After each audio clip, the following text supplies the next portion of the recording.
Everybody, how are you? I hope you're all doing great. My name is Konception2. I'm actually back. This is my second run in the event, so I appreciate you all hanging out with me. I also have an excellent commentator if you want to introduce yourself. Hello, hi, I'm Ness underscore, and I should be verified on Twitter. Should be verified on Twitter indeed. Hashtag verify Ness underscore specifically. This is going to be Pokemon Sword, but not the full game of Pokemon Sword. This is going to be Pokemon Sword, the Tower of Two Fists, which is the run that takes place during the first DLC of the game.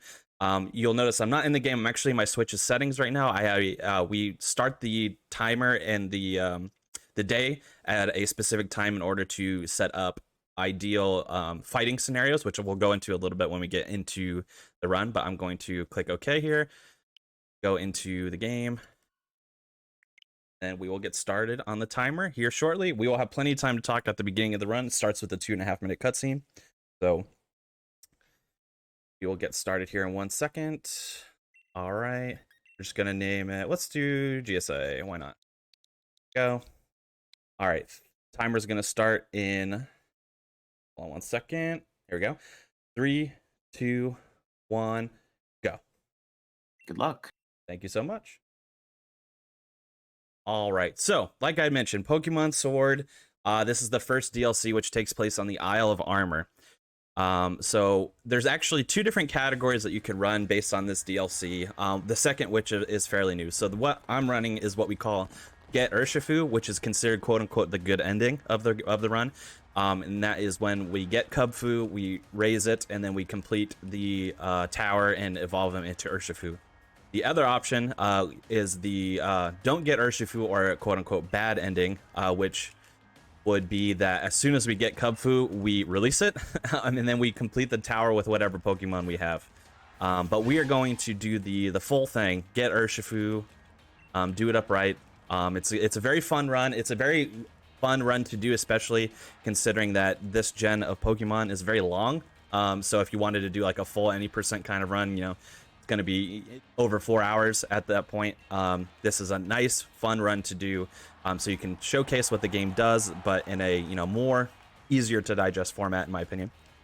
I also use a different route than normal, I would say, but it's a very fun route. So a lot of people, when they do this run, they will primarily be they will start with Sobble, and then they will use Sobble all the way through until they get Cubfu rather, and then they will run the Cubfu after that. I'm going to do something slightly different, which is I'm going to still start with Sobble, but about halfway through that portion, I'm going to actually catch a Vulpix and evolve it to Ninetales. And then I'm going to use a Ninetales for a while until we get Cubfu, and then I'm going to use Cubfu after that. So the reason why I do that is, one, I just think that route is fun and a good time to showcase, especially in a marathon format. It's really interesting. But two, it is ever so slightly more marathon safe in the way that if you are running a Sobble specifically, you have to get a Sobble with some stats that are particularly good. Mainly your special attack has to be pretty good in order to make it runnable. In this run, you do have to get a good enough Vulpix as well, but it is a lot easier to catch another Vulpix if you have to than it is to quit the game, restart, reload, get a new Sobble. Stuff like that. So it makes it a little bit more marathon safe. Plus, it's just a fun run to showcase. So that's what we'll be doing. The game does start off a little slowly. We have to go through our settings, go through some cutscenes and stuff like that.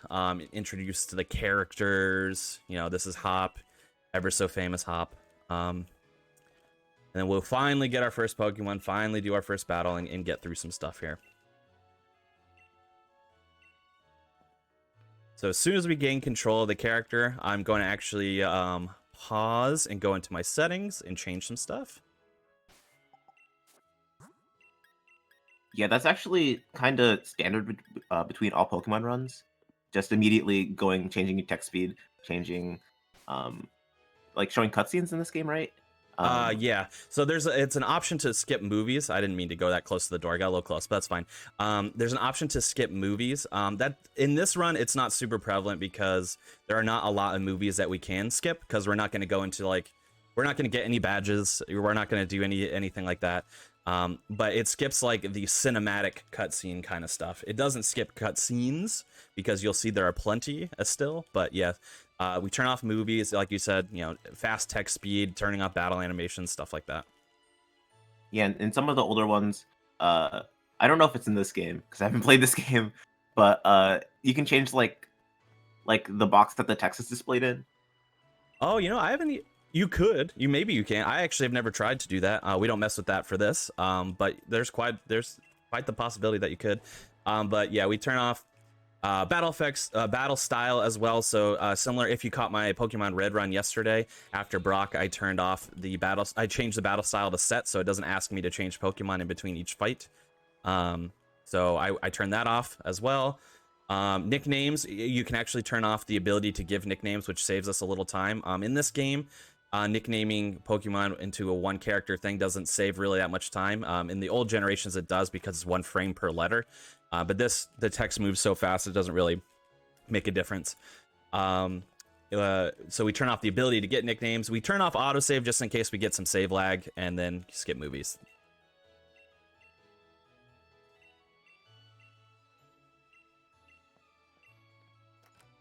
All right. So now we're going to go meet Leon, he's the current champion, also Hop's brother. In case you were wondering, at least for this run, I don't know how it would relate to the full like 80% run. But in terms of what character model you pick or anything like that, doesn't matter at all. Or at least it doesn't make enough of a difference to be worth it. There might be something, if there are different, pronouns, he versus she, there's one extra letter maybe. But this run is short enough that it wouldn't matter. Things like that.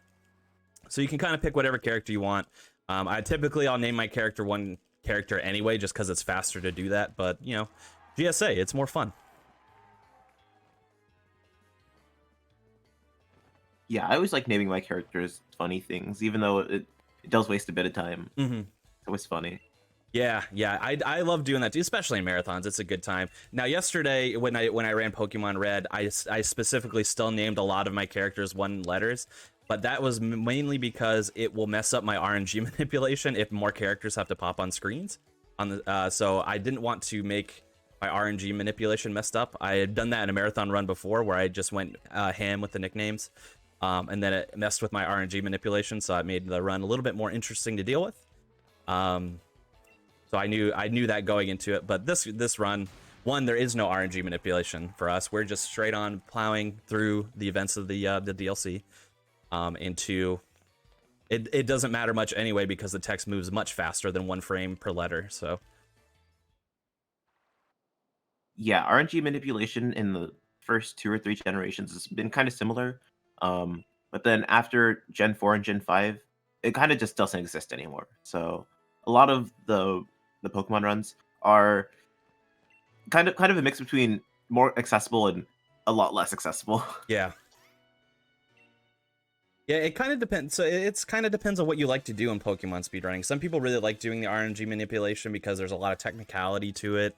And obviously it sets you up for the most success if you're able to do it well.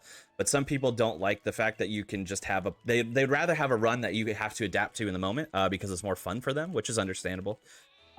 So it's all about, they'd rather, get situations thrown at them that they have to react to based on what their stats are, which is also a good time. So yeah, despite me not being able to count, I do like doing math in my Pokemon runs. Yeah, exactly. Yeah, doing math, figuring out your stats, figuring out your ranges in the moment. Yeah, it's a challenging time, but it's a good time. So, as mentioned, we do pick Sobble here. And as mentioned before, when I was talking about this Ninetales specific route, our Sobble stats don't matter really. If we have better stats, some things will go a little faster, obviously. But if even if we had like a really, really terrible Sobble in terms of stats, we could still use it well enough to get through the parts that we need. All right, make sure to click yes. Last time I did that, I accidentally clicked no on that, and you just have to go through text again. We don't need to do. And here's our first fight. This is against our rival, but really friend Hop. Unfairly, he gets 2 Pokemon to start off with, and we have just the one. more fairly. Our Pokemon is definitely a lot stronger than his. Plus, we have the type advantage on his starter. Weirdly, in this game, your main rival will actually pick the weaker Pokemon in terms of type advantage. So before, you would think our rival would pick the grass type. If I pick the water type, he actually picks the fire type. And Leon takes the grass type in this situation. Let's see. So typically this fight, the Wooloo goes down in 3 hits. Okay, good. It looked like it might be a little hairy, but we got the crit to finish it out. That would just mean my attack stat is bad, which is fine. This is one of the only fights we use Pound, I think, in the whole run. Because now we get Water Gun, and we're going to use that pretty much exclusively. Actually, definitely exclusively, beyond the exception of weakening a Vulpix when we go to catch it. That's all we'll use Pound for. Yeah, Sobble is definitely more geared towards special attack, I think. Mm-hmm. Yeah, which is exactly why in a Sobble only route, your special attack would have to be high enough for you to use it, because that's a very important stat. But resets in this game though, like they take forever. Like it was kind of touched on earlier. Like if your Sobble is really bad, you're just gonna have to go through this like 10 minutes again. Yep, exactly. So like in a marathon setting, what I would have done was obviously I'd save right before I picked up the Sobble, but even so, then I'd have to go through another like 2 minutes of dialogue, and then start the fight. Also hope that Sobble is good, and if it's not, reset again. Or the other alternative, obviously, is to have a backup save file. But let's just go with the route that I don't have to worry about all that stuff. Seems more fun. Yeah. Plus Vulpix is, I'm not gonna throw any shade here, but in my opinion, kind of cooler. Yeah. I think I'd agree, but that's also my Gen 1 coming through. That was the game I played most as a childhood, in my childhood, and that's still the Pokemon game I play the most today, because that's the game I run that game a lot. So, my Gen 1-ness likes that I get to use a Vulpix in a Gen 8 run. Vulpix actually, believe it or not, despite being completely different types, has a completely different move pool than Sobble. So. Yeah. The routing is a bit different too. Yeah, and we'll get into it a little bit later in the run as well, but Gen 8 has a nice nifty feature where you can basically set up your Pokemon's moves at any level. You basically, what I mean by that is you have access to any move that Pokemon could learn naturally at any level, as opposed to having to level it up to get a certain move. So that makes the run very interesting. We'll dive into that a little bit later. That's a bit into the run. But for now, we're in the Slumbering Wilds.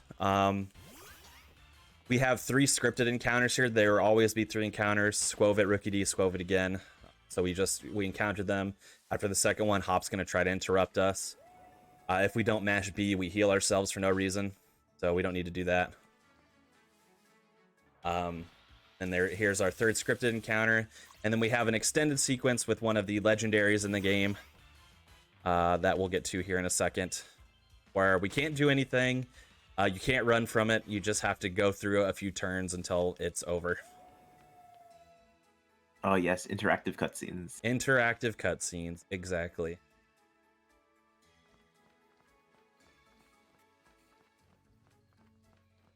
Here we go into the fog. And then, yeah, this is just an extended. Yeah.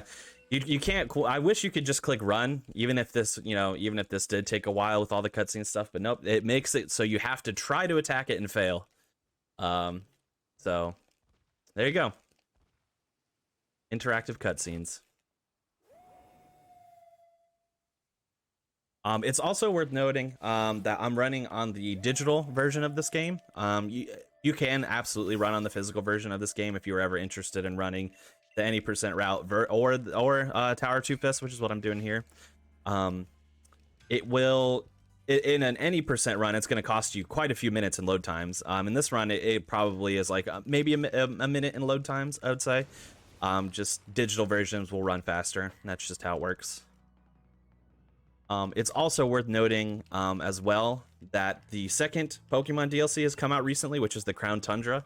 It has not affected this run whatsoever, which is nice. The only thing that has changed is added 2 extra text boxes that we have to clear. But that is it. And it's very quick, so it's probably added a second to the run. Maybe 2 seconds. Yeah, in terms of time loss in a Pokemon game, that is definitely not that bad. Yeah. Yeah, but it's very interesting. And I'm not, like I said, I haven't learned the any percent run or anything like that yet. But the Crown Tundra DLC has kind of turned the any percent run on its head a little bit, because you can get access to really strong Pokemon really early. So it's kind of changed what you would consider an any percent route, to the point that I think they're just going to make 2 separate categories with DLC and without DLC, if they haven't already. Like I said, I think they have already. I mainly focus on this, so I haven't been paying overly attention to the other categories. But yeah, because if you could in a run that includes DLC, you can go into the Crown Tundra first, get a super strong Pokemon, and just blast through the rest of the run, which is very interesting. So we gotta talk to Mom here real quick, and then things start to open up a little bit finally. We've been on mainly this one road this whole run so far. But things will finally start to open up a little bit.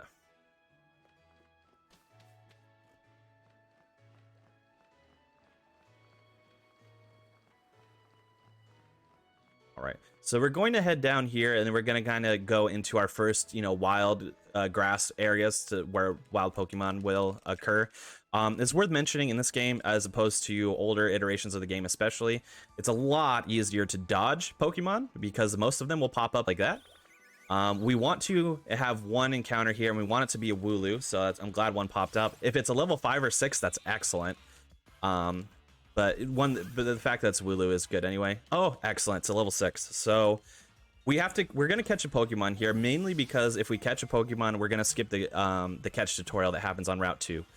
But we also need an experience boost, and in Gen 8, when you catch Pokemon, you also gain experience. If the Wooloo is level 5 or 6 that we're going to catch here, we will be level 8 for the next fight, which is going to speed things up quite a bit. We can get that fight done a lot faster. So now we're going to be level 8 for our next trainer fight. Now, we only need to catch one Pokemon. If a Wooloo doesn't pop here, which can happen, I think Wooloo is like 15% to pop up at any given point there. So you'll usually see one, but if one never popped up, that's fine. You can catch anything there, as long as you catch something, and get a little bit of experience. But now we make our way over to the lab here, where Leon's standing out front. We have another cutscene where we get our Pokédex and whatnot. Shoutouts to Yamper, popular fan favorite Pokemon. I'm a fan, personally. Who doesn't love a little corgi?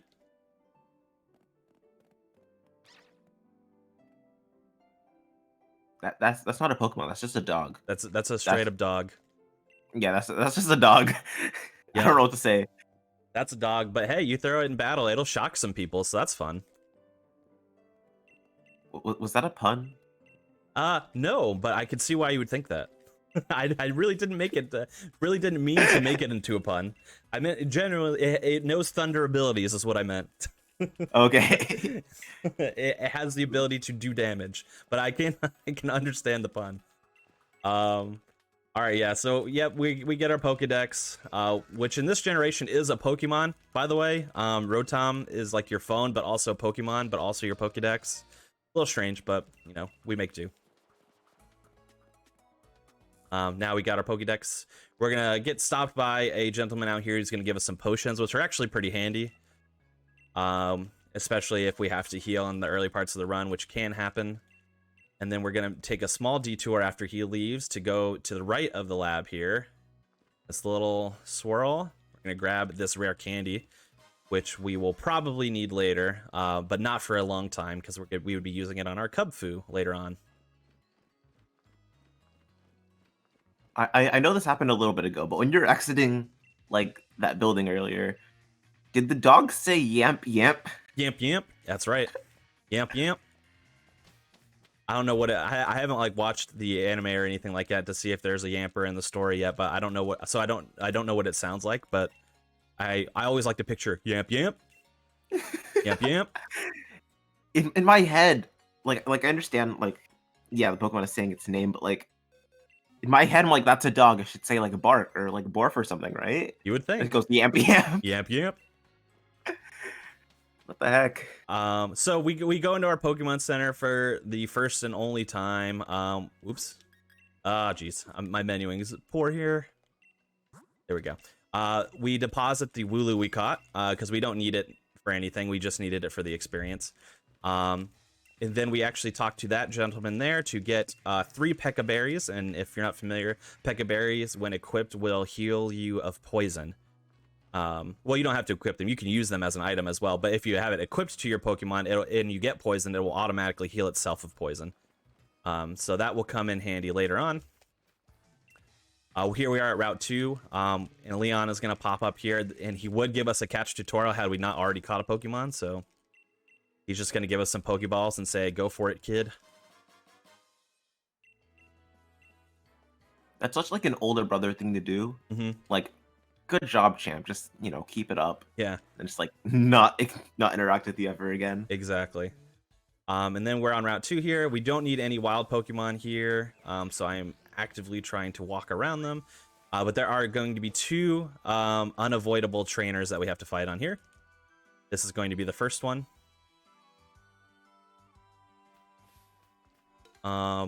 This child trainer, I can't remember his name at the moment. Jake, there you go. He has just 1 Pokemon, his Squovit.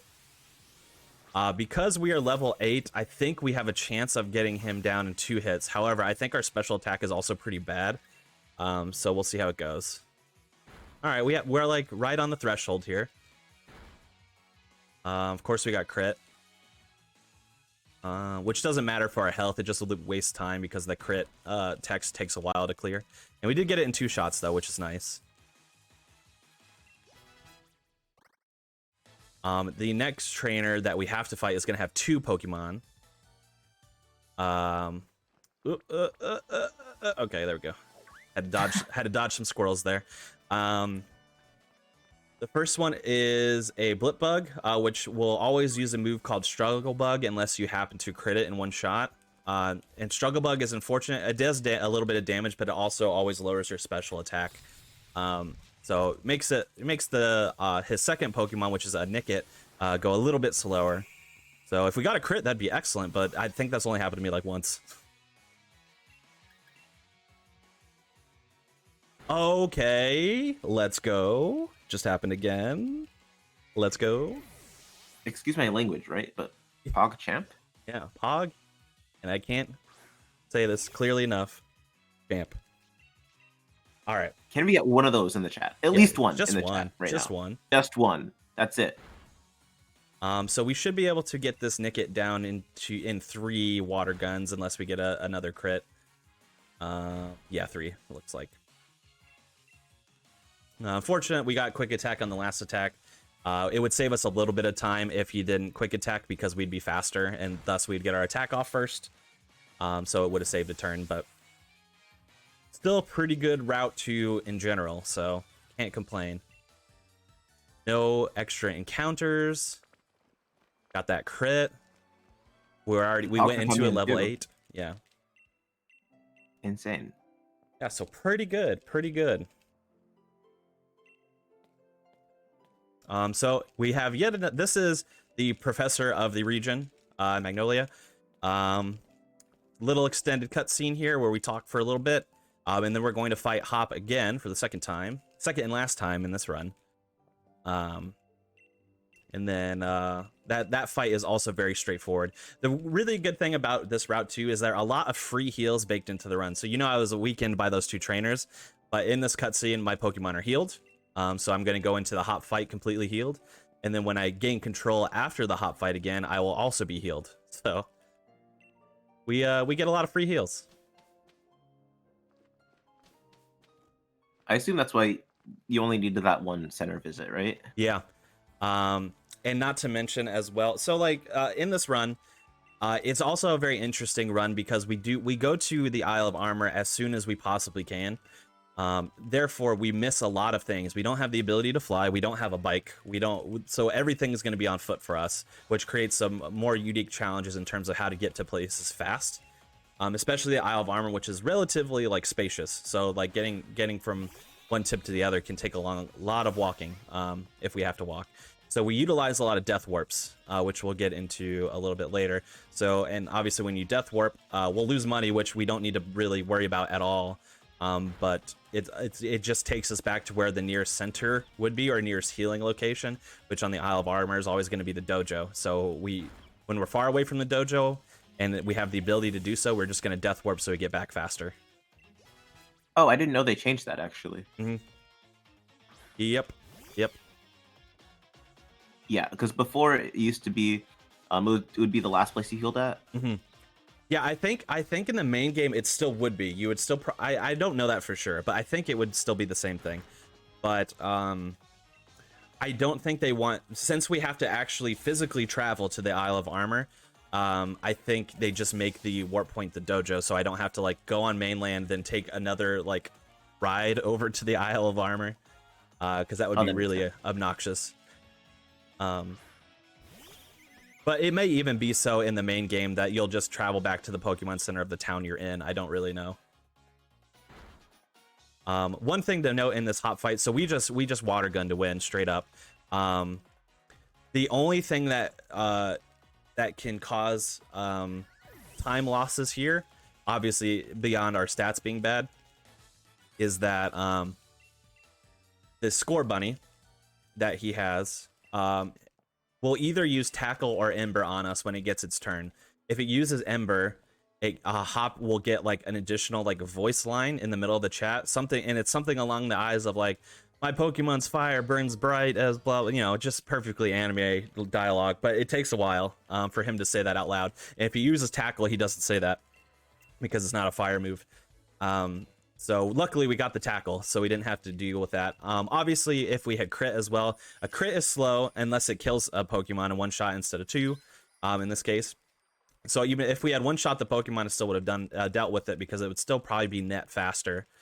However, if we had Crit Hop in that fight at all, he also has a line where he says like, "Oh, a critical hit! I can't believe you did this!" Blah blah blah. You know.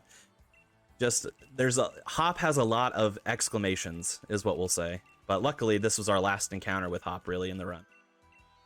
Yeah, he says that like it isn't like a 1 out of 16 chance. Like yeah, like learn the stats, and every time in each fight whenever we use a type advantage move, he's always like, "Oh, so you know about type advantages, eh?"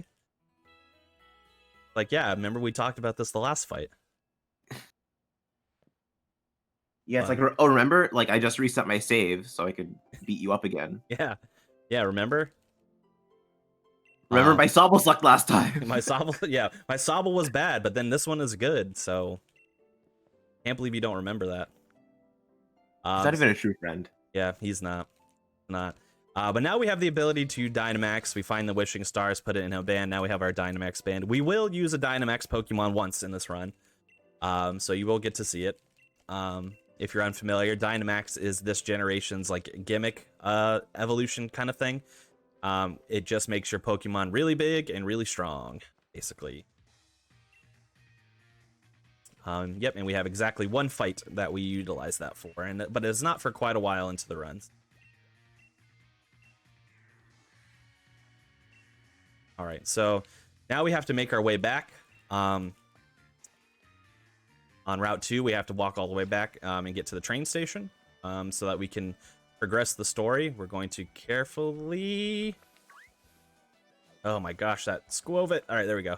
Really just didn't want... One, we don't want to walk in front of that trainer because then we'll have to battle an extra trainer that I avoided earlier. But two, would rather not hit a wild Pokemon either, so... Had to be... I have a question, actually. Yeah, go for it. How is the experience route in this run?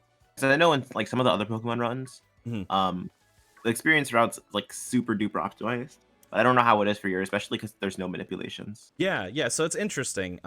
Experience plays a lot into this run, more so in the later parts than the beginning parts. One interesting thing in terms of experience that happens in the beginning parts, and we'll get into it a little bit more later, but when we're getting ready to go into the Isle of Armor, the first step what we have to do is that a Slowpoke will cross onto the tracks into the train station, and we have to catch it specifically. We can't just defeat it. We have to catch it in order to progress into the story.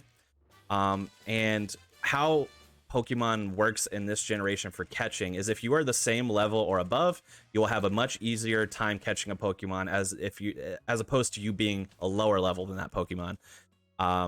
So at that point we will have our Ninetales and our Sobble will be level 12. or level 11. I can't. It's 11 or 12, but the Slowpoke that we're going to catch is the same exact level as the Sobble. However, our Ninetales will be out front. So what we'll do in that fight is we will weaken it with Ninetales and then swap to Sobble so that we have a much easier time catching the Pokemon. Because if we tried to catch it with Ninetales, who's going to be a lower level, it becomes very, very difficult to do so. And then experience is a huge factor into Kubfu, which is the end part. But we'll get into that a little bit later because we'll have plenty of time to talk about how we raise the Kubfu to be able to take on the tower. We'll have plenty of time. Also, shout out to this guy who loves his job so much at the train station that his sideburns are train tracks. I can't say I've ever been that dedicated. I'm speechless at that. What? Yeah, we'll see him again if you missed it, because I kind of mentioned it late. We'll see him again though. So this is the wild area, by the way. So that we progress the story exactly this far to the point that the wild area is open. We do not go into the next town at all. So we will get into the wild area a little bit. And that is to do a few things, which is to obviously catch our Vulpix, which is going to be in this wild area, but also so that we can get a Firestone that's in the area as well, so that we can evolve said Vulpix. But this is also where we're going to utilize Death Warps going forward here. We're going to do 2 Death Warps in the wild area to make it go a little bit faster. Now, the first one that we're going to do once we gain control will be on an Onix coming up here. And this is exactly why we set our day and time to a very specific day and time at the beginning, because it will cause specific Pokemon to spawn in the wild area. So this Onix can take its time in killing us, or it can kill us fast. It has 2 moves that damage us and 2 moves that don't. Curse is one that doesn't, of course. But we want to Rock Slide is what we really want to see, but Rock Slide has the chance to miss. But that would be the move that would kill us in 1 hit, guaranteed. Of course, we're getting Screech and Curse. Dragon Breath is fine as the other damaging move, but it will take us 2 Dragon Breaths to go down, unfortunately. So we do have to get it again. Onix, please. Onix, please. This is the best Onix I've ever seen. Yeah, Onix, please. Just defeat us. And now he has used Curse so much that I am faster than him, despite it. Of course, despite it being... There we go. Yes, okay, here we go. Despite it being significantly higher level than I am.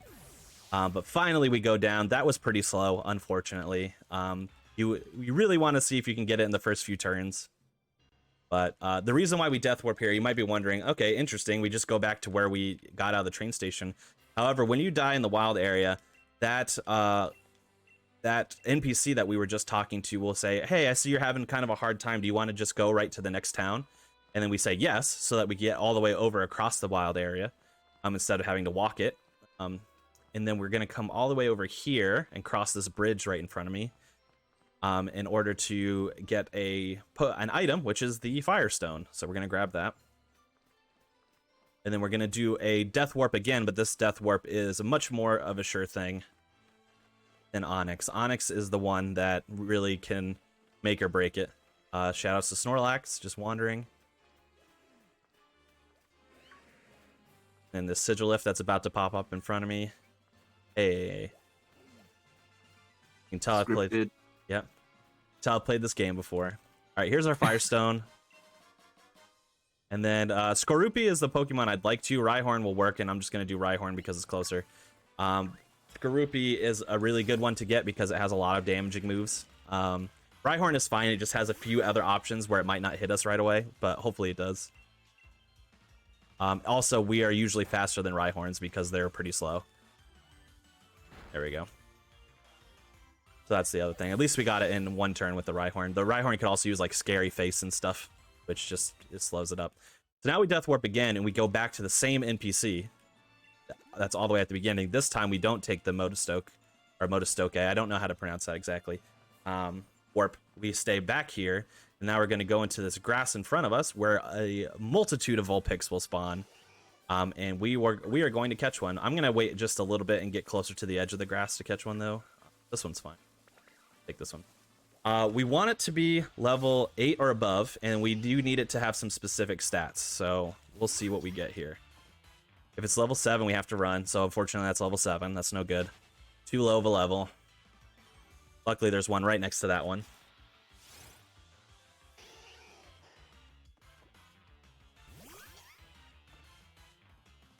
Level 8. Good. I wish it was level 9 or 10. That makes things a little bit easier, but that's fine. We take what we get. We just weaken it once and throw a Pokeball. So we need to make sure it has good enough special attack and speed, basically. So right after this, I'm going to go into my Pokemon and my box so I can see the Vulpix's stats. And if the stats aren't good enough, I got to catch another one. But at least you don't have to reset your save. Yeah, and like I said, the Vulpixes are aplenty here, so... okay, so special attack is good. Speed is also good. So this is a perfectly runnable Vulpix.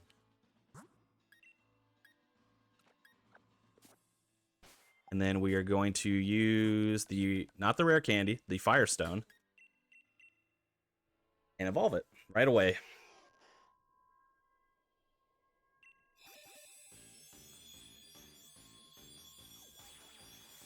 There's our Ninetales, rather.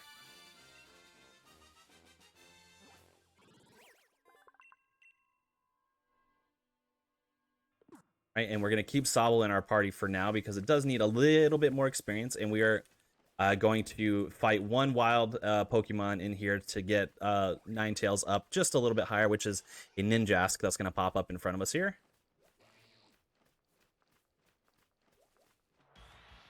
The reason why we do this Ninjask, it's decently beefy, but it also has very few moves that will damage. It can still damage, it can still give us a hard time, but it's just less likely.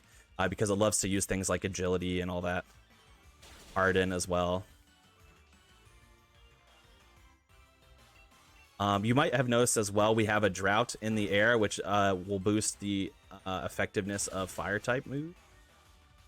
Which is also very handy here. Oop, we might be dead, actually. Oh, no, we got 1 health. We're good. Calculated. Yep. I actually did do math in my head, but I thought I would just have more health. I thought I was gonna have like 5, but I had 1. So, hey.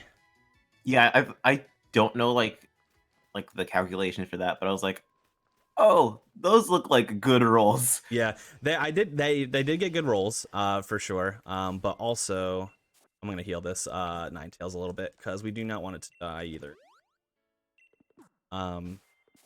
But also, the stats that I look at mainly for our Vulpix are, like I mentioned, special attack and speed. So I don't pay as much attention to things like health or defense. So I didn't fully like take into account what the stats were in those regards. I was mainly concerned as whether or not my Vulpix was powerful enough. But now we get to leave the wild area. Here's Train Tracks guy again. We'll see him a little bit more up close later on. We're going to travel back to Wedgehurst, which is the town we were in before, and we're going to quickly pop into their Pokemon Center. There's Train Tracks guy again. And that is Clara, who is a key part of the Isle of Armor DLC for Sword. The reason why we are popping into the Pokemon Center is not to heal or anything. It is, as I mentioned before, the mechanic in Gen 8 where you can speak with somebody to set up the moves for your Pokemon at any given point, no matter what level they are. So we are going to talk to this individual and teach my Ninetales the moves that it's going to use for the whole time that I'm running with it. So the moves that it's going to end up with are Nasty Plot, Flamethrower, Safeguard, and Fire Blast. All at level 10 at the moment, by the way. Yeah, keep in mind that like immediately getting a Ninetales from Vulpix just like increases its stats by like quite a bit, and then you just have access to all these moves. Just makes it really safe. No, I'm not gonna say really safe because I don't know, but pretty OP early game. Yeah, it's definitely very powerful. It's mostly safe. Again, it's all dependent on the stats. So if you don't get a runnable Vulpix, that's a problem. But it's not too hard to have to reset if you don't either, because you just catch another one. Yeah, I know in the Shield any percent route, it goes. You get like a Sobble or something. Actually, no, you get the fire one. I forgot what it's called. Score and then Bunny, you get Score Bunny, and then you get a Growlithe, and then immediately evolve that into an Arcanine. So yeah, it's kind of similar. Yep, very similar. And then you do the same thing as well with that Arcanine, in which you teach it the specific moves you want it to know. In the shield route as well. So here's the Slowpoke rather I mentioned before. Oh, so it's a little. You want to get it directly. Weirdly enough, you want to talk to the Slowpoke directly head on. I was a little bit over to the right, so I actually had to wait like a second while it turned to talk to me. That's Slowpokes for you. They want to go slow, at least for now. So we're gonna flamethrower the Slowpoke once. It's like that. Ooh, burn condition. It's fine, sure. A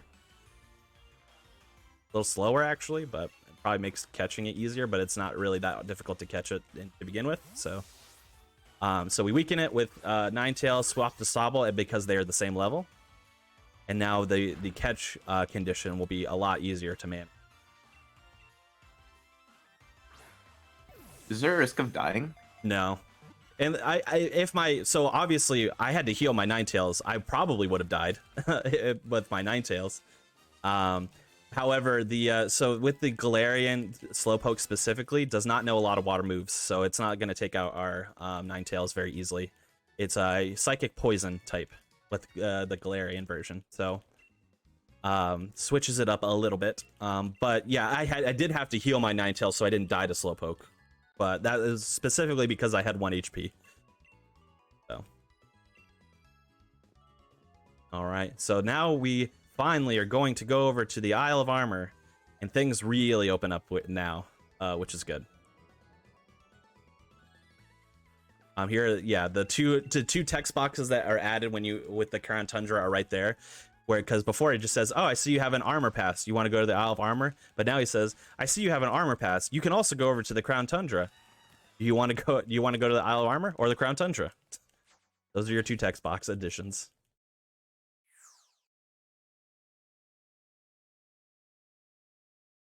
Yeah, the new DLC came out. The run's dead. It runs dead. Runs absolutely dead. 2 text boxes, unrunnable. All right, so we are now at the Isle of Armor. This Professor's Aid is going to update our Pokedex, and then we're going to menu briefly here. We're going to do specifically our Pokemon menu, go into our box to deposit our Sobble Slowpoke combo. I'm also, since I'm already in my menu, going to give the Ninetales a Cherry Berry, and that is specifically for later, actually. It's not going to be for this fight. But we're getting ready to fight Clara, who is this poison type user that we saw. And she is kind of our main antagonist for the DLC, so we will fight her several times. And the first of which is coming up just as we leave the train station here. But the Cherry Berry, that is a berry that will heal paralysis if you are paralyzed. That's actually for the fight after Clara. But to save a menu, I'll just do it now. Then I am going to buy some stuff here. Go.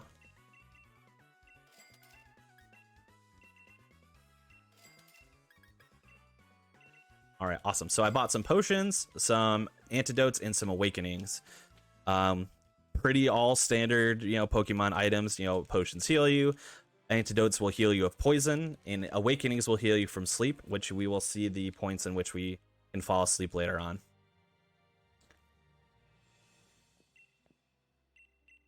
But here we are with our first Clara fight coming up here. So Clara has 2 Pokemon, which are Venipede and the Slowpoke. And now we get to use our Ninetales with its move set that we have selected. So we're going to use Nasty Plot first.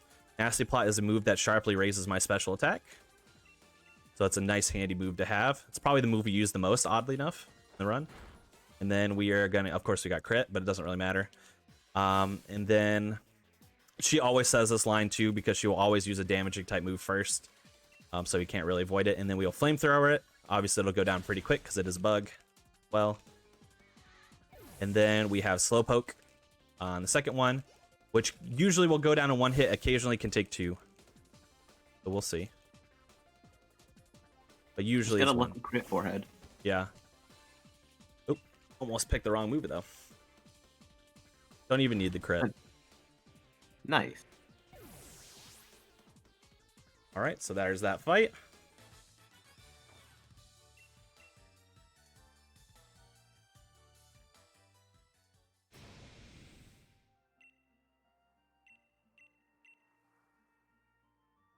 See, now we get a nice little cutscene there, of course. And then we get access to kind of the whole island. We're gonna go right to the dojo because that is fastest and easiest for us to progress the story, of course. Despite Clara telling us explicitly that not to go to the dojo, but that is just because she's jealous.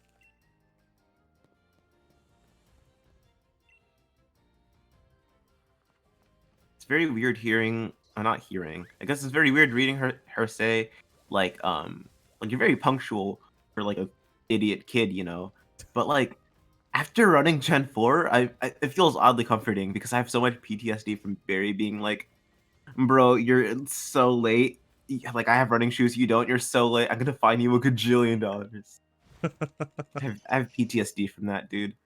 Oh yeah, the rival the rival dynamic has gone through some interesting changes as the generations go on. You know, you get Gen 1 and then, you know, your rival just absolutely doesn't like you. Just it says you know, always says smell you later, blah blah blah. Always says that you're weak, always says that you can't beat him. Despite, like, especially in the speed run, I'll stomp him in like 30 seconds and they'll be like, "Yeah, you need more practice, but I'm going to head out." You know, stuff like that. But and then you get Hop in this one where you guys are, you're like family almost. But then you also have Clara in the DLC and she's just like, "Well, you're good, but I hate that."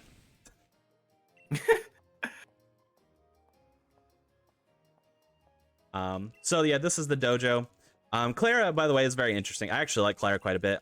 You can tell I haven't played the Shield version of this DLC. I've only played Sword, but Clara has aspirations to be a gym leader. I believe it is the same case for the rival that occurs in the Shield version because it is a different character. But I think it's kind of the same general idea. They're training at the dojo because they are aspirational gym leaders, and we're getting in their way. I feel like if you just cause problems on purpose in general, like everything just good comes from it. Yeah, It's always a good thing. exactly. Who doesn't love, you know, an antagonist, right? Anyways, we're in the we're into the dojo. And then we're going to meet the head of the dojo, whose name is Mustard, weirdly enough. You'll also notice when he turns around, his eyebrows grow past his chin, which is also very interesting. That's Pokemon for you, though. And then we're gonna fight Mustard, and that's the Mustard fight is exactly what the Cherry Berry is for. The first Pokemon he's gonna throw out is a Mean Foo. The Mean Foo will use a move. I forget what it's called. It's a punching kind of move that can cause paralysis. It doesn't always. It's not guaranteed, but it can cause paralysis. So we equip the Cherry Berry in case we get paralyzed. That way, our paralysis is healed immediately without having to waste a turn. The Mean Foo will also almost always, like 98% of the time, will use the move Fake Out for its first move, which will cause me to flinch. There is the very small chance that it doesn't do that, which will actually save us like 7 seconds if it doesn't, but it almost always does. Which will basically, if you know, Fake Out will make me flinch and make me miss my first turn, basically. We did get a free heal between Clara and Mustard, by the way, so we are full health. Forgot to mention that. So, yep, there you go. Fake Out. We're going to flinch. Pretty normal. Oh, of course, we got crit, too. We love that. So we're going to Nasty Plot again this time. Force Palm. That's the move I was thinking of. Oops. I didn't mean to try to run. Fat fingered that a little bit. So we actually go for Fire Blast here with the Pray that it hits, because Fire Blast is not a 100% accurate move, but we did get the hit. Unfortunately, we also got a crit, and Mustard does have a dialogue line when you crit him as well, unfortunately. The game is just full of little stuff like that. So we actually just lost like 2 seconds because we crit in a weird way. Because that Two text boxes and that? What the heck? Yeah, exactly. So we get the crit text box, which clears very slowly as it is. It's not like any other text box. You have to let it sit for a second. And then Mustard gets to talk. Also, it would have died if I had not crit anyway, so it was useless. But there's your mustard fight. It's over. I never noticed that his hair was just his eyebrows, and I don't think I can ever look at my computer screen ever again. Yeah, we will fight. The spoiler alert a little bit for the end of the run, but we're gonna fight Mustard later, and he's gonna have a different look. And it's even easier to see there what's kind of going on. He's got a hat right now, so you kind of think like, oh, maybe the hair is just tucked under the hat, and it looks like it could connect to his eyebrows. But yeah, we'll double down on that in the future. Don't worry. So this part of the run is called Slowpokes, and I say Slowpokes in quotes, and you'll see why here in a second. So what happens story-wise? We join this dojo, and basically we have to complete 3 challenges in the dojo. Excuse me. 3 challenges in the dojo in order to gain a special item, which is called the armor of the island, quote unquote, and you'll see what that is by the end. So the first challenge involves Clara, who wanted the nice dojo uniform that I'm now wearing. She had it in her hands, but these slowpokes just snatched it out of her hands, and you might be wondering why they're so slow, except they're so fast. These are fast pokes. Our first challenge is to catch and defeat all 3 of these fast pokes. They're not actually called fast pokes, by the way. I call them that. They're still slow pokes who run fast. So yeah, fast pokes. Fast pokes. Fast pokes. We're gonna keep the dojo uniform on because it's faster instead of changing. And then I'm actually going to we did not get a free heal after Mustard there, unfortunately. So we are actually going to use one of our potions. Because our health, we did get crit, so our health is relatively low. The slowpokes are not too much. They're not a threat in terms of killing us, really, because they're not overly dangerous fights.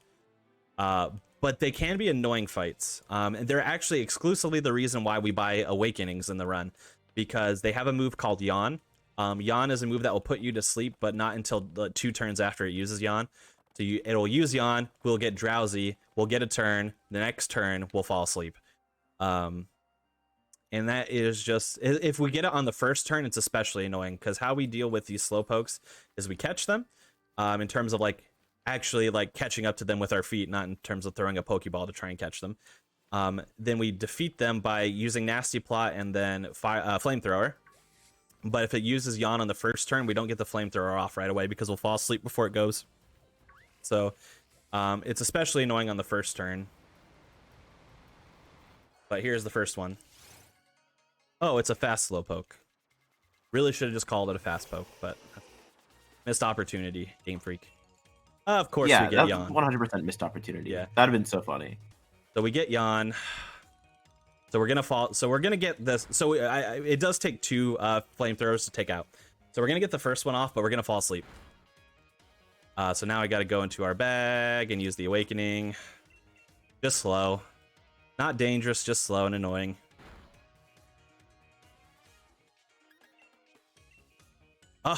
Even double annoying. So it uses Disable, and in this gen, Disable will work on the last move that you used. So because it used Disable, and the last move I had used before I fell asleep was Flamethrower, it disabled my Flamethrower, which wasted another turn because I tried to use Flamethrower that turn. So then I had to opt for Fire Blast, which again is not a 100% accurate move. Luckily it hit, but that's basically as slow of a slowpoke fight as you can get. So now it's living up to its name.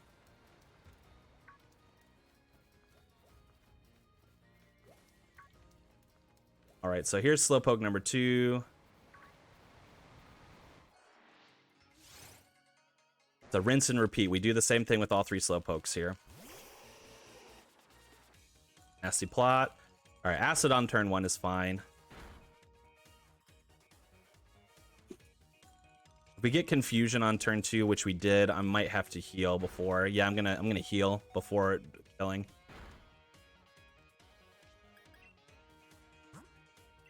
Because no matter what move he chooses to use next, we'd probably die, and Confusion definitely would have killed.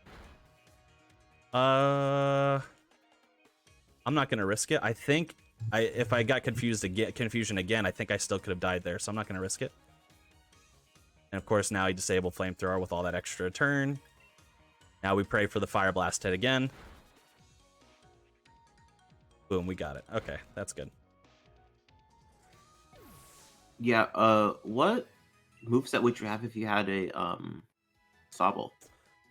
We would be utilizing Water Pulse a lot. So now this is mainly conjecture slash what I've read of notes because I've never run it with Sobble ever. Actually, I've only done this Ninetales route, but Water Pulse would be one that you use. There's also a mud-based attack that you use a lot. I can't exactly remember the name of it, but it's like Buddy something. I think those are the main moves that you would use.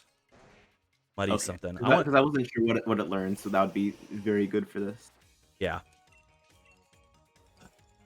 So like these slowpoke fights were brutal, unfortunately. Got like the most brutal of slowpoke fights.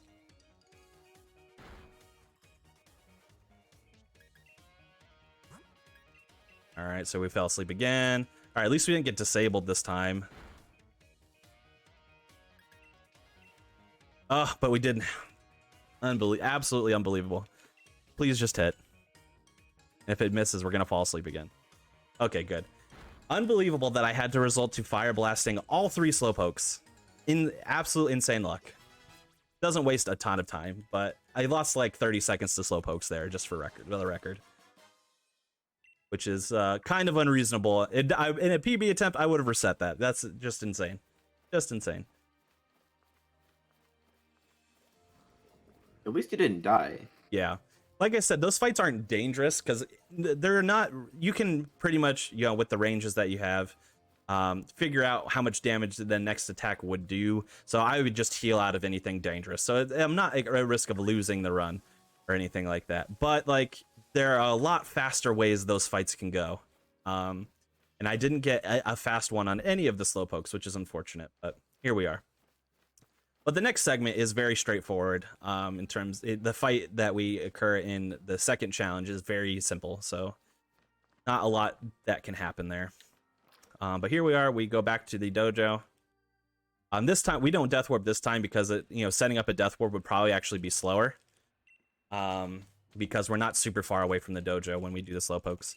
By the way, that whole challenge was also about getting Claire's uniform back, and she gets it back and never wears it. So I don't really know why she made such a big deal. She stays in her gym leader attire instead. Also, I'll ask you, Ness. So we get a choice here to choose Bulbasaur or Squirtle. Which one should I choose? Doesn't matter at all. How about Bulbasaur? Just because 98% no safe corruption. Let's go. Bulbasaur it is. Shout out to Gen 1, any percent no safe corruption. Yeah, what a great run. Nice, solid 12-minute run. 11 to 12-minute run at the higher levels. So we choose, so we get our choice of Gen 1 starter here. Charmander's not an option, so we have to choose between Bulbasaur and Squirtle. For my route, it doesn't matter at all. And unfortunately, they're going directly into the box. So, but, it's always nice to see them. It's good. You get to see that little Squirtle tail wag and Bulbasaur's smiling face and think fondly on your Gen 1 good times. But, Bulbasaur always looks so happy. I love that. I love that for him. He's just so happy to be here. One thing I do like about this game is that whenever you have choices of Pokemon like this, there's always a good option for the Pokemon you don't choose as well. So you're not just left wondering like, all right, is it just going to sit in cold storage for a while or something? There's always a good option. So that's good for that. I like that. All right, so we're going to deposit Bulbasaur here. We're going to heal 1 potion on Ninetales. And then we're going to equip another berry. We're going to equip the P.E.K.K.A. berry here. Oops. Hit no by accident. Go. And we deposit a Bulbasaur, of course. So now we get to head out to the second challenge, which revolves around collecting max mushrooms to create a max soup. Max mushrooms are actually a pretty key item in the run. We're not going to utilize our mushrooms for the soup, but we will utilize max mushrooms for the run in 2 different key fights. So, but all we have to do basically is go find them, and they're always in the same spot every time. So it's not like I have to worry about RNG as to where the mushrooms are going to pop up or anything. But we are luckily also Mustard walks us like halfway to where the mushrooms are going to be, which are in this cave. So we, it saves us a little time instead of walking there ourselves. But we'll take a couple tiny detours here to grab a couple of healing items that will be useful for later on in the run, potentially. So we're gonna walk through this forest. First item we're gonna grab. So we're gonna after we pass through this patch of grass right in front of me here, we're gonna veer off to the left, and there's gonna be a hyper potion next to this tree. Grab that.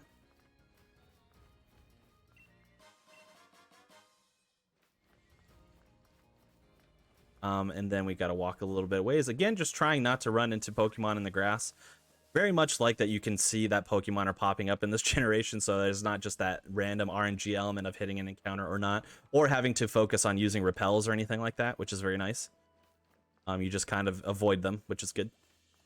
Yeah, I'm so used to seeing people being like, I can take these 5 steps, it's fine. And then, like, second patch of grass, they get it. Famous last words before they hit an encounter, yep. I was thinking ahead a little bit. And then, so we're going to cross over through this patch of grass here as well. There's another healing item here, Moo Moo Milk. I don't know if it's meant to be like, I don't play a lot of like Zelda games, but isn't that a Zelda item? Isn't Moo Moo Milk in Zelda? I don't know. Or I don't know. Is it called something different? I don't know. I thought it was like a Zelda item, but anyway, it's a healing item that's useful for us potentially. We're going to grab that as well. Then we're going to enter the warm-up tunnel here. The mushrooms, as you can see, are kind of straight ahead. We're going to click to select the mushrooms, but Clara is going to interrupt us.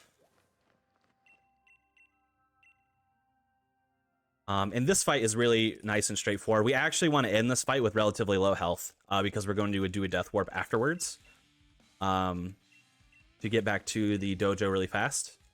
Otherwise, walking back from here to the dojo, I think takes like 3 minutes. It takes a while. Between 2 and 3 minutes at least. So we're actually going to set it up a little bit because we're stronger than most of our teams, so that we take some more damage than we would like to in a normal situation. So 3 Pokemon now Claire has. First move, we're going to use the Safeguard, which means that we won't, our status effects won't change. So like it's this Slowpoke's going to mainly spam Confusion. But it makes it so that I won't be confused, if that makes sense. And now we're in pretty low health, so now we use Nasty Plot a few times to raise our special attack. We're just going to take out its team with Flamethrower now.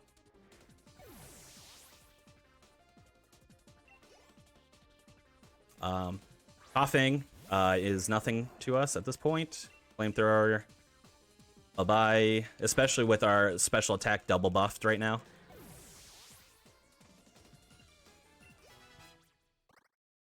We no longer have Safeguard, but that's fine. The last Pokemon she uses is a Whirlipede, which is a bug type. So even if we weren't super buffed, we'd probably still be able to take it out regularly anyway. Because fire over bug. Here we are. Easy.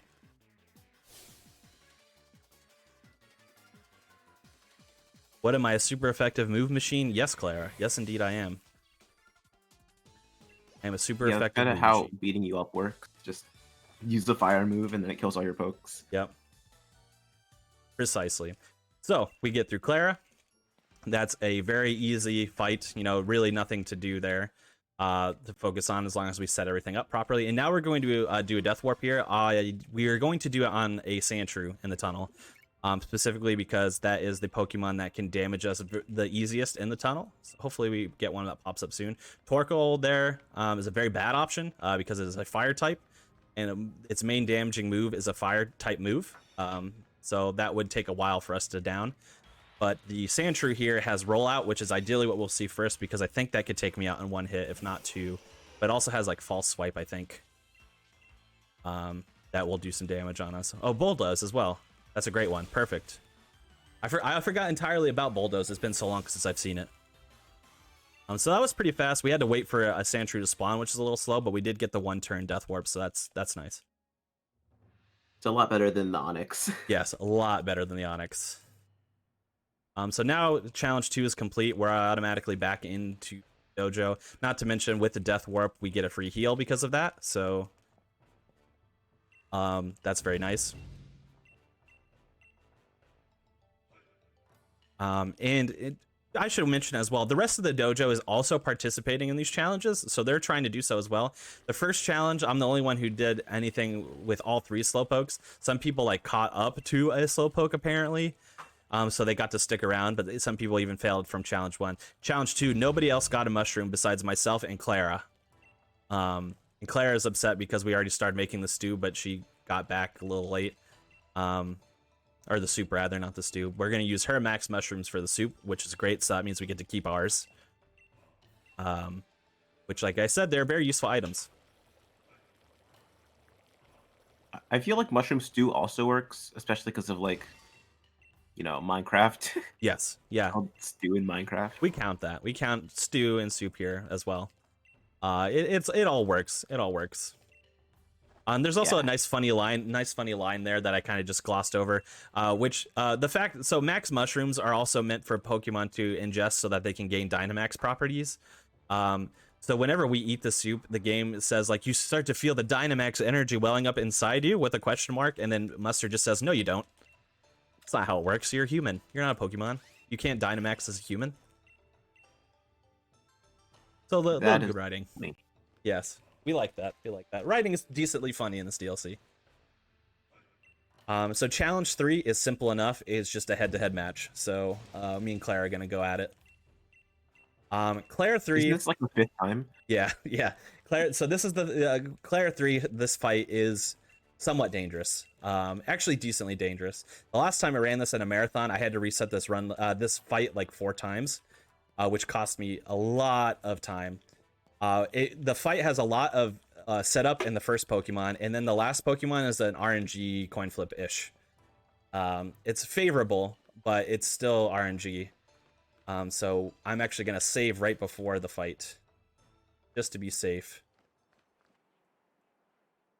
If I lost the fight and I didn't save, it wouldn't cost me a ton of time because I'm just going to spawn back in the dojo, and then I just come back out here and do this again. But there is like some cutscene stuff that I can skip if I just save, if I die anyway. So also, are healing items like a concern in this fight? So like if you use them and you don't save? Yes, that's one thing, especially our poison healing items, because so Claire is gonna try to cheat a little bit here. She's gonna start the fight. You saw it when at the start of the cutscene she was out in the field by herself. And what I don't know if this is actually canon, but I think she was planting toxic spikes ahead of time, because when we start the fight, there's going to be toxic spikes on the field, which will automatically poison us from the beginning. However, I equipped a Pekka Berry, so I'll heal from the poison immediately. But I only have a few poison healing items, so I couldn't continuously do this over and over again. The main concern, actually, is the fact that we use a max mushroom in this fight. We only have 3. And we need to use 1 more in the run later on. So I would have 1 to spare if I chose not to save, but it's really not worth it. Things would get dangerous, so let's just save and make it easy. So Skorupi's first, and Skorupi is a Pokemon we're going to do all of our setup on, and there's an extensive setup here.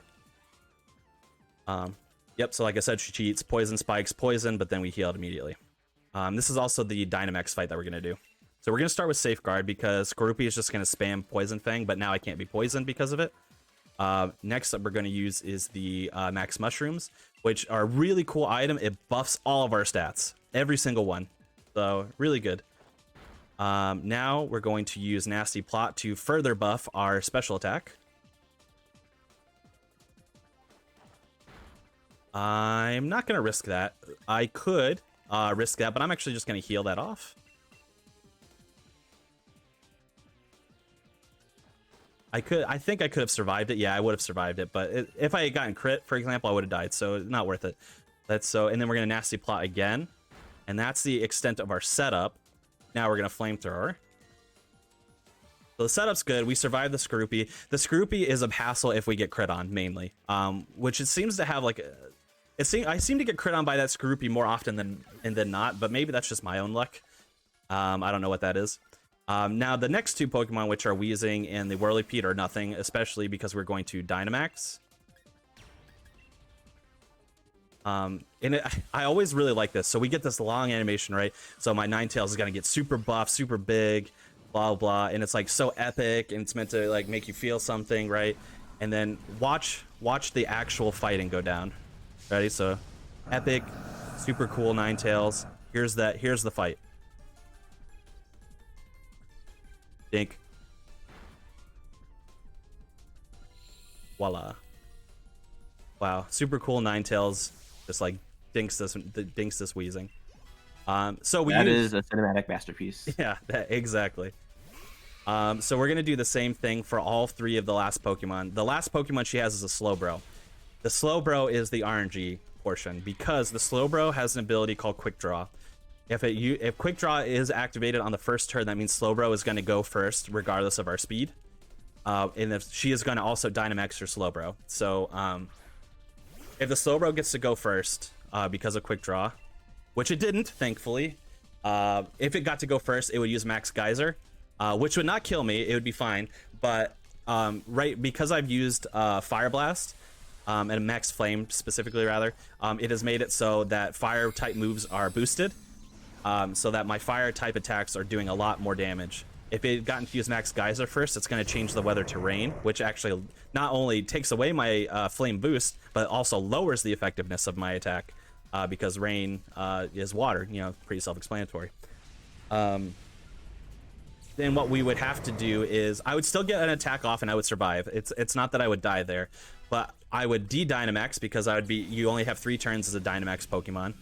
And then I would have to hope that Fire Blast hits and kills, which is very dangerous. Luckily, Quick Draw didn't even happen, so it's fine. We're good. We just get right through that.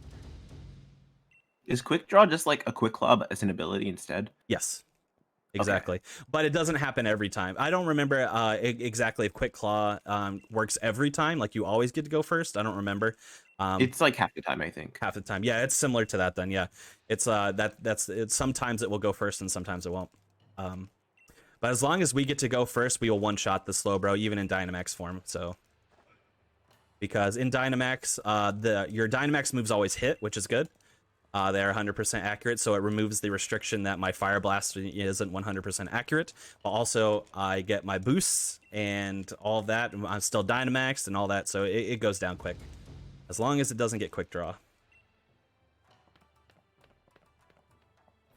So that is the heaviest RNG point in terms of danger to the run, so I'm very glad to get past that. Now we have another very big RNG point here, but it's not a run killer, it's just how fast or slow this segment is going to go. We'll see. We're going to do something interesting here. So I'm going to walk in front. I'm actually going to go to my Switch home screen here, go into my settings and change the date again.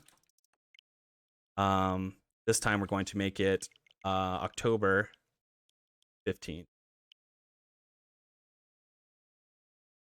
All right, and then we're going to save, because what's going to happen here is now we've completed all 3 of our challenges, right? So now we get our reward, which is the armor of the island, which is our Kubfu. Now, because I'm going to take a safer route, pretty much any Kubfu I get will be runnable, but one stat it has to have is decent enough speed.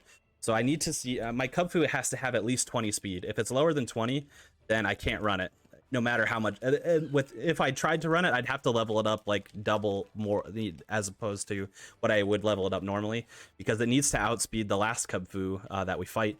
So anything lower than 20 speed is not really runnable, so I would have to reset. Luckily, getting lower than 20 speed is very, very rare. So we won't have to really worry about it, I don't think. But the higher the speed, the better chances we have at moving on this next segment fast. So, do any of the other stats matter? So they do when you're doing PB attempts of this run. You look at pretty much all of the stats of the Kubfu, really, and you have to kind of react to what you get or reset if it's really bad. But the way I'm going to do it, which is really, really safe, it doesn't really matter. Speed is fine. That's good. Oh, whoops. I'll just swap them while I'm here, but I got to deposit my Ninetales now. Ninetales, you did good. Thank you so much for your service. We are Kubfu only from this point forward. I assume like what you're just gonna get extra levels if your stats are really bad. Yes. So basically, Okay. so what you would do in a PB attempt is you would look at your stats and you would react as to how much you need to train your Cub Fu up here based on your stats. What I'm going to do is I'm basically going to train it up as if it had the worst possible stats anyway, just to make it the last fights even safer, because it doesn't add that much extra time to do so. What the strategy is here, you might be wondering. Now I'm just kind of wandering, right? I set the day to October 15th in my Switch specifically because around this time you got this vague fog going on. This will cause Blissies to spawn here. Now Blissies are very big experience point sacks. It's easy for Cub Fu to defeat a Blissey early on, and they will give you so much experience in comparison to anything else that you can fight. So right now we are just wandering until Blissies pop up, and then we are going to defeat any Blissey that we see until we get quite a few levels up, and then we will go to take on the tower. Well, there's actually one step in between. So we're going to train up our Cub Fu first with these Blissies that would pop. Then we actually have to increase our Cub Fu's friendliness level, but that's pretty easy. All we have to do is wander to like 3 specific points on the map and talk to an NPC so that we like gaze out into the distance and bond. And then our friendship level will be high enough, but that's all pretty standard stuff. No RNG elements there, besides wild Pokemon potentially. Okay, but do you gaze out into the distance and see a whale? How about there? Look at that. Look straight ahead. There it is. Let's go. That whale lord. That is a big Pokemon. I would go out and like fight it and catch it if I could, but I don't have a bike, therefore I can't swim, and I know that makes no sense, but that's how it works. Don't have a bike, therefore I can't cross water. Which actually is it's an interesting point for the run, because so there are 2 towers that occur for this run, which are the Tower of Darkness and the Tower of Water. The Tower of Water is surrounded by water, naturally, therefore I can't even get to it, so I have to use the Tower of Darkness. But even so, the Tower of Darkness is a lot faster. Ooh, 2 Blissies. There we go. The Tower of Darkness is faster anyway because we are a fighting type, so it works out.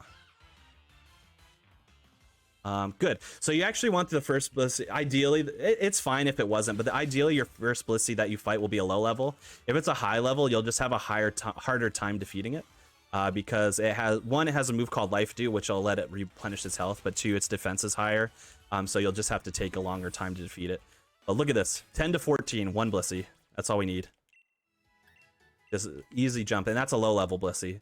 So let's see how this one does. Also nice, 2269. Yep, let's go. Absolutely nice.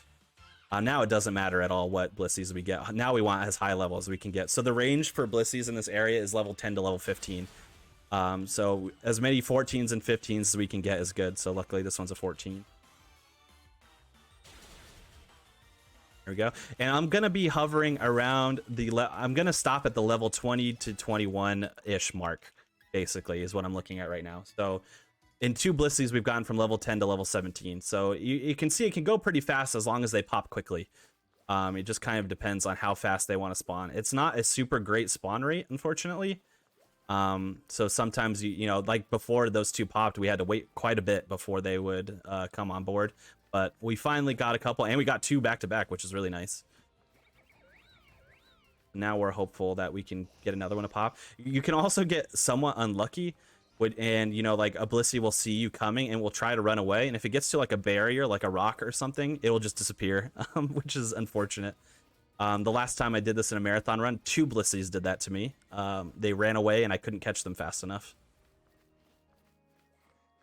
It's very weird seeing this, like everything's so low level, because the last time I've seen this DLC was at GDQ. Yeah. So yeah, Etiquette did this, did a Pokemon Shield any % run, but had the DLC added as a bonus to meet. So when Etiquette did it, so he did it almost when his any % run was complete. Because again, you can do this really at any time as long as it's unlocked. So he did it, when his Pokemon were like already level like 50 or 60-ish, if I remember, or maybe 40 to 50-ish. So I think it was like almost 60. Yeah, something like that. So, and instead of his Cub Fu being low level, he actually had to train his Cub Fu up to like level 40 something ish. But the strategy was the same, which is that we want to get fight Chanseys and Blissies in order to get the those experience sacks and level up quickly. You're not. Yeah, I know the level changes after you meet some condition in the main story, but I don't remember what it is. I actually don't know either because like I said, I've only. Oh, well, that's an unfortunate Abra run in, but that's all right. I would say I'll just defeat it, but if I don't one-shot it, it's gonna run away anyway, so I'm just gonna run. Because all it knows is teleport. Hey, no, no, no, no, no, no, no, no, no, no, no, no. Oh, darn. Another Pokemon got in my way. I'll just defeat this bunny area too.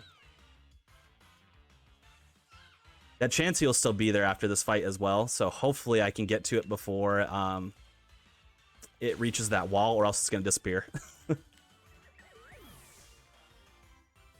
Yeah, see, you can, in comparison, the other Pokemon really do not give you as much experience. There we go. Yeah, that was only 210. We were getting like 2,000 per Yeah. Blissey. Yeah, thousands and thousands. Level 14 as well. Let's go. How many level 14s was that already? 2? Yeah, we did a level 11 and a level 14, and this one's a level 14, so that's 2. Yeah, for every level 14, 15, can you get a Pog Champ in the chat? Yeah, it's just gonna expedite the process. Yeah, we're just gonna game so hard on the twitch.tv/speedrun livestream right now. This is real gaming. Jigglypuffs are also a slightly better option than most. So like if I was like, I'm gonna fight one more Blissey, and if for some reason it's a low level one and I don't quite hit level 20, I'll probably fight a Jigglypuff because that'll probably get me over the edge. They have they don't have Blissey level experience, but out of all the Pokemon that pop up here regularly, they're the highest. And I can also defeat them rather quickly. So I will, if the Blissey I fight is relatively high level, then it won't matter anyway. I won't have to fight anything else. All right, one more Blissey. Come on. Come on.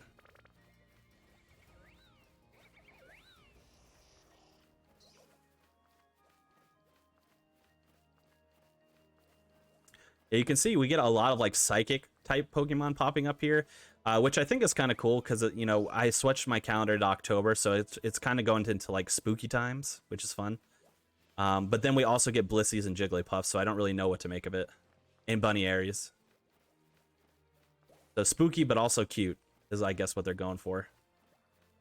Same thing, honestly. Yeah. Get you a Pokemon game that can do both. Come on, just one more Blissey. Let's go. For the people. For the people.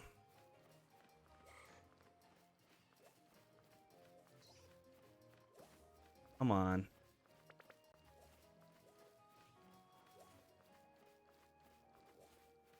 If I don't get one soon, I'll just do a few Jigglypuffs. I think that'd be fun.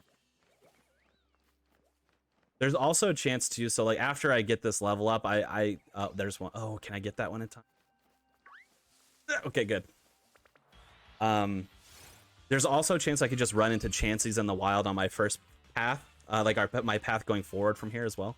So I also consider doing that if we're just hoping we run into a Chansey to get experience. All right, let's see if that's enough. Okay, yeah, so let's hit it. We'll do a Jigglypuff real quick. Unless we see another Blissey just like right in front of us, but.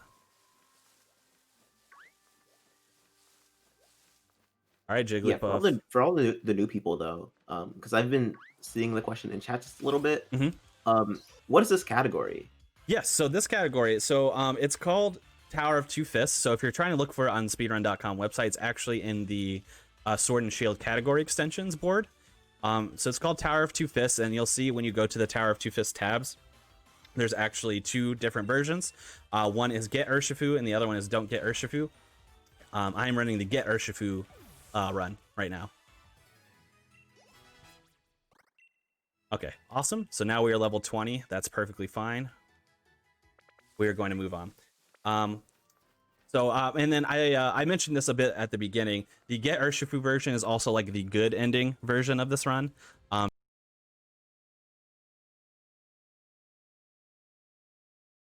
Because we take the run as it is intended, meaning that we get a Cubfu, we train it up, we bond with the Cubfu, all of this.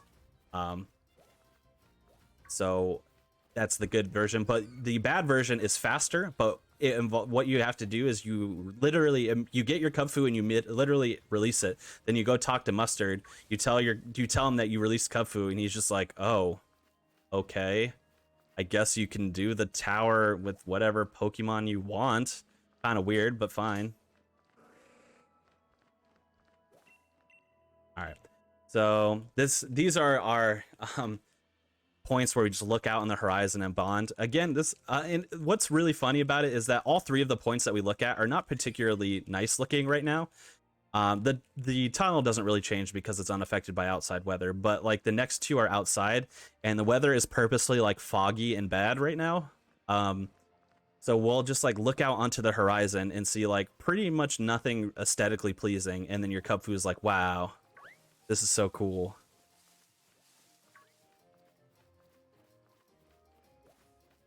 So that's 1 of 3 points. We're gonna do 3 of those. Second of 3 points is actually the second and third of 3 points are actually pretty close to the I forget you can't walk in between there. The are actually pretty close to the cave that we got our max mushrooms in. So we're gonna head that direction. So we're going back through the forest of focus here, without having to veer off and get some healing items like we did before, and hopefully not encountering any wild Pokemon. You might have seen earlier, so I was walking straight, and there's actually a Bouffalant that popped up, which is a big bull type Pokemon, similar to Tauros, but different. Bouffalant is a really dangerous Pokemon to see in the wild, because if it spots you, it charges at you. So you'll probably get hit into an encounter with it, because it just runs right at you. And you are slower than it on foot.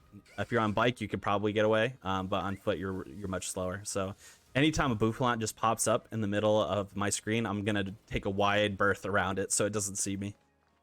Tauros, luckily, which pops up right here, does not have that same mechanic, thankfully.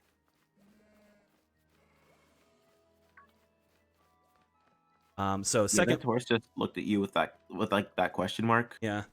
Like, who does this person think they are coming up in my grass? Like they're too good for you to like, for them to charge at you. Yeah, exactly. So we come up on the stairs here for the lookout point number 2. Again, not really great looking. Weather's not awesome, so not much to... Yeah, I mean, I guess you can see like the tower in the distance, and the trees are nice. That's fine. But point 3 is absolutely terrible, which you'll see shortly. It's really just not good looking at all. Like, I don't know how I could have bonded with a Pokemon while looking at it. There's a Chansey over there, by the way. Like I said, they can just spawn. I could have defeated that. Chanseys are very similar to Blissey's in terms of the in terms of the experience points they give you as well. The Chanseys are also a good option. I believe even in the GDQ run that Etiquette did, because he was doing shield and also didn't mess with his clock in the same way that I do here, I think he fought Chanseys instead of Blissey's in the grass, if I remember correctly. But it still works out the same way. They are still big experience point sacks, so... I could have chanced that as well. That one was a pun. I don't like that one. It's okay. They're not for everybody, but hopefully someone out there liked it. All right, here we go. So we're crossing through the tunnel here. And then this is our third point here. Now check out this scenic view. Ready? Beautiful. So beautiful. Can we get a not PogChamp in the chat for both of you and that joke, please? Just several not PogChamps all chat. So beautiful. Yeah. It is not always this sandy, so I guess you could, like if you're, part of it is the time that I changed my clock to, I'm sure. But like also, even in a normal stance, when there's not like a sandstorm going on, I can't imagine that view is particularly great. But whatever. As long as Kubfu's happy, I'm happy. I don't think Kubfu looks happy about that. You know what? Let's put it this way. As long as I can continue my run, I'm happy. Let's put it that way. We grabbed 2 items in this desert as well. Now we're going to do Death Warp. The first item we grab is a Rocky Helmet. When we equipped it to our Kubfu, whenever we're attacked by a physical attack, the person will also take damage as well. So that'll be useful for the tower fights coming up. The second thing we grabbed was a TR for Reversal. And Reversal is a fighting type move that does more damage based on how low your health is. So we're going to do some exploits with that in the fights later on, which we'll get into a little bit. So we Death Warp here on Rhyperior, so it can get right back up to the tower. Dojo, rather, not the tower. I wish it was the tower. That would save us a lot of time, but...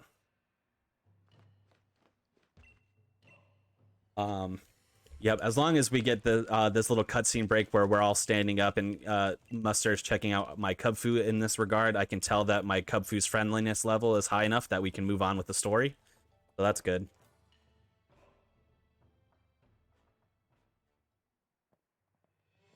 And then the last thing we have to do is actually just go into the tower. So we're getting close to the end of the run here, pretty decently close. We're still quite a few minutes away, but like this is the last part of the run basically. And the tower is not too insane in terms of RNG, but we will do some save points just in case things do get a little bit wonky. We actually, the tower is one of my favorite parts of the speedrun because we get to use a lot of different exploits and mechanics in combat, which is nice. But first, we're going to go into our bag. We're going to do a few things. One, we're going to teach reversal. And we're going to teach that over focus energy.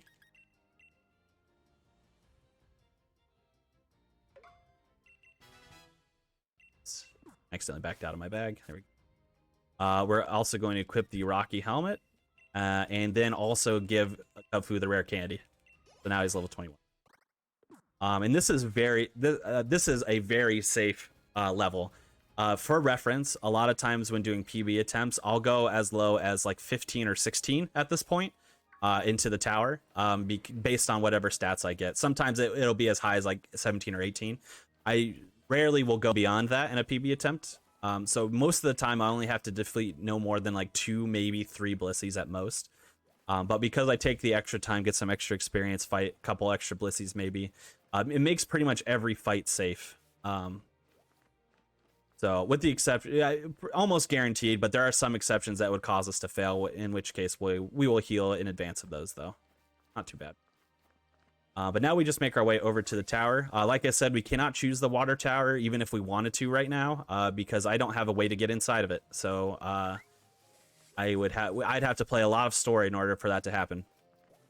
But and in any regards, the darkness tower is faster for us anyway. So because of the fact that Kubfu uses fighting moves, so not a problem. We just have to walk all the way over there. Yeah, cool. Walking. Yeah. We just have to get there. Well, I was going to say, let's go for me not hitting any random encounter. Actually, no, I did hit the Abra. I hit 1 Abra. But for the most part, I didn't hit any random encounters, which is good. The Abra shouldn't count. That was so unlucky. Yeah, it just kind of popped right in front of me. But that's Pokemon for you. Yeah. But, you know, I've been known to hit encounters pretty much anywhere in this run, just randomly. Or get chased down by a Bouffalant or 2. But here we are, we're approaching the Dark Tower right here. All that's in the Dark Tower are trainers, so we just have to defeat trainer after trainer. They all have just 1 Pokemon, which is nice. And the last trainer we fight is, of course, Mustard. So then after the Mustard fight completes, we will our Kubfu will read a scroll in which it evolves into Urshifu, and that is the end of the run. So we're getting pretty close. Yeah, I don't know if you like noticed, but like to me at least, Kubfu is a little too human-like of a Pokemon for me to be comfortable with doing this run. Yeah, a little pretty human-like. I can agree with that for sure. Urshifu even I would say Urshifu even more so, which we'll see. He is just a big burly man bear. It's kind of alarming, but it works out. So first one is Zoroa, and Zoroa is really straightforward. We're just gonna Rock Smash. If we're lucky, we only have to use Rock Smash once. We'll see how lucky we get because yep, just once. Perfect. And that was my damage output combined with the Rocky helmet. As you saw, I used Sucker Punch and then got damaged because he used Sucker Punch. So pretty quick. 1 trainer down. We're just good and gaming at the same time. Good and gaming. Exactly. Simple as that. Second trainer is going to have a Scraggy, which is also really not much of a problem. couple ways I could do this. I could just continuously leer until I get in range to use Endure. But instead of doing that, because that's a great strategy to use if you're a low level already. But because I'm a high level, I'd probably have to leer at least 2 or 3 times, so it's a little bit slower actually. So I'm just going to kind of take it out in stride here.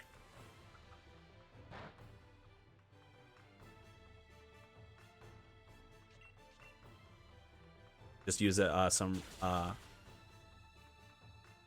basic rock smashes. The option I mentioned is to get into Endure range. So as I mentioned before, we taught a move called Reversal.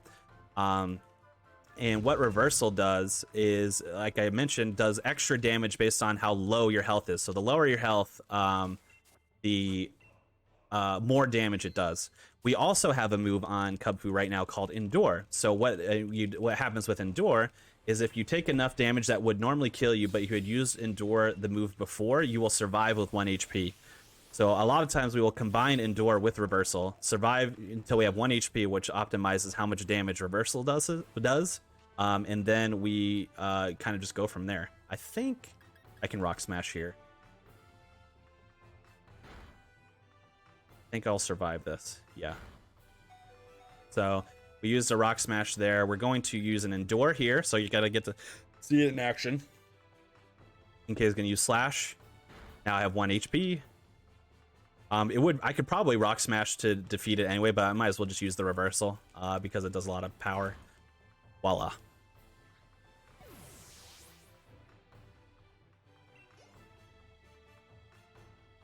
Next fight is a tiny bit hairy. The trainer has a Krokorok, which can be a little bit interesting. So I'm gonna heal a little bit for 1, and then also I'm gonna save just to be safe. Because especially since this run isn't in shape to like PB or anything. Oh, not give. What is your PB, by the way? My PB is a 132.54, so I'm already past my PB point. One. I meant to held item, put it in your bag. I meant to use the Oran Berry, not give it to him. There we go. Use this item. There we go. Save. There we go. Yeah, so yeah, I'm already past my PB point, which is fine, and that is pure pretty well. So like going the Clara 3 fight, I was 1 minute behind, which is pretty good. But after all of the the business with the what's it called? Blissies. There's the word I was looking for. After all the business with the Blissies, I lost like 4 or 5 minutes there. It's very weird hearing you say all these new Pokemon names because I'm so used to you playing like Red. Yeah. And like that's it. Yeah. I am way more of a Gen 1 guy than a Gen 8 guy, but this run is also just really fun. I like it quite a bit. So that fight went exactly as I hoped it would, which was that Krokorok uses a damaging ability up front, and then I combo it with Reversal, and my health is low enough that the Reversal just does enough damage to kill it in combination with the Rocky Helmet stuff. So that worked out pretty well. I'm going to heal to full here and then save, and this is the last fight of the run. So time is coming up soon-ish. Also, do you need the Rocky Helmet on, by the way? You don't need, so I put it on at the beginning. A vast majority of the time with the Rocky Helmet, I actually won't put it on until I get to Mustard. So I don't need it. But because one, I'm playing it extra safe anyway, so I'll just throw on the Rocky Helmet in case I need you to. I come close in some damage ranges, and then you know, the Rocky Helmet will help seal the deal for me. But 2, it also just saves me a menu doing it that way. So I just kind of take it as it comes. So first thing we're going to do here with Kubfu is we're going to use Max Mushrooms. This is the second fight that we use Max Mushroom. And as you could tell, I told you, we capitalize on the eyebrow game here. Instead of droopy eyebrows, he's gone Super Saiyan and his eyebrows are sticking up now. God, this guy has big energy. Yep. All right, so Aerial Ace is fine. Cool, so this Kubfu is very powerful that he has, obviously, which is why we heal to full. I use Max Mushrooms to get my stats up. That's bad luck. I don't know if I can use Endure again, so I'm gonna just try Reversal here. Yeah, I think I'm just dead actually, which is fine, which is why I saved. Yeah, that was pretty bad luck. That's why this fight can go a little hairy. That Cub Fu preference has a preference for attacking moves. So focus energy there was bad, especially because if I tried to use Endure again, I would probably fail. It wouldn't work because I used it already once. It's really good for using it once in a battle, but not beyond that. I saved after heal. I did. So ideally, what would have happened after I used Endure there was that he would have attacked me. I would have lived until 1, and then Reversal would have done more than enough power to defeat it. But I got a little unlucky there, unfortunately. But we get to see the Mustard transformation again, which is always nice.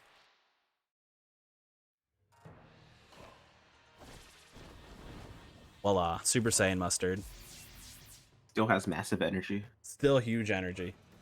Such massive energy to throw out a little cub Pokemon, but each their own. Yeah, I don't understand. He like goes completely Super Saiyan and he like sends out this like baby child. Yeah. Yeah, you think you can handle me? Try handling this, little baby. All right, Max Mushrooms Barely again. level 30. Yeah. All right, so also another hairy thing that can happen here is if I get crit, because I think if I get crit, I just die in one shot. So luckily that didn't happen. Let's try this door nonsense again. Cool. This is as scripted now. And we are faster than the Cub Fu, which is great. So that means we get Reversal off first. Didn't kill it, though. Let me see how this works. So, does it still die?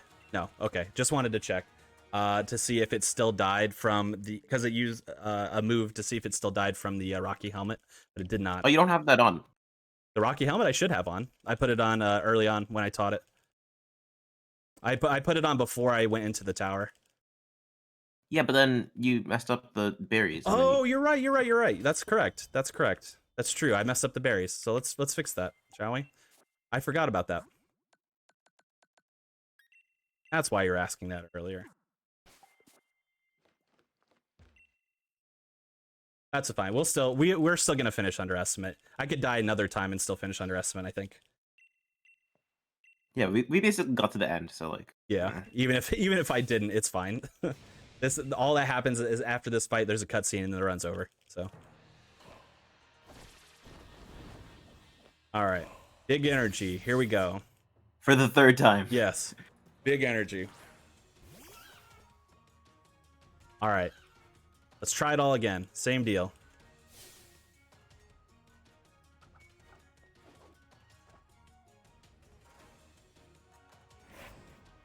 Show me how I can grow. Okay, sounds good. Max mushrooms.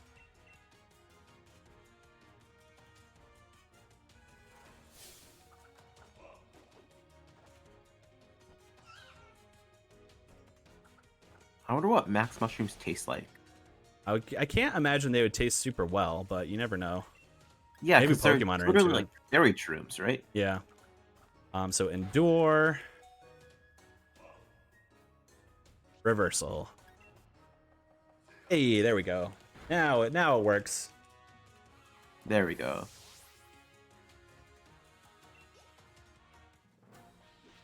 From full health, is that a range or is it just it always gets down to 1? Yeah, well, because so the reason I think it would have killed actually, but it also has a his Kung Fu has a focus sash on it, so I think the focus sash kept him alive.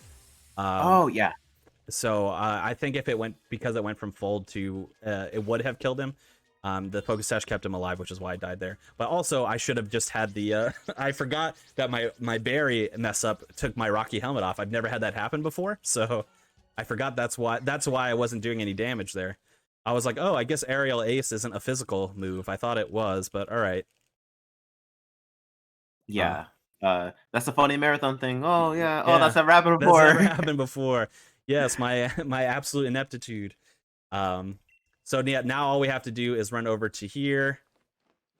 Time is coming up very soon, by the way. So I'm going to it's all set up so I can stop the timer when it happens.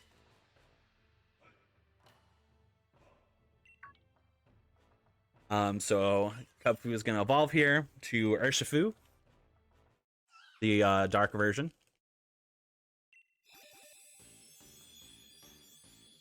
Can you push B at this? I have never tried because I'm terrified to, but maybe. Maybe you can. Urshifu will learn a move here as well, but we're going to not learn it because it's faster to do so. And then once we get our fade to black after the cutscene here, the run is over.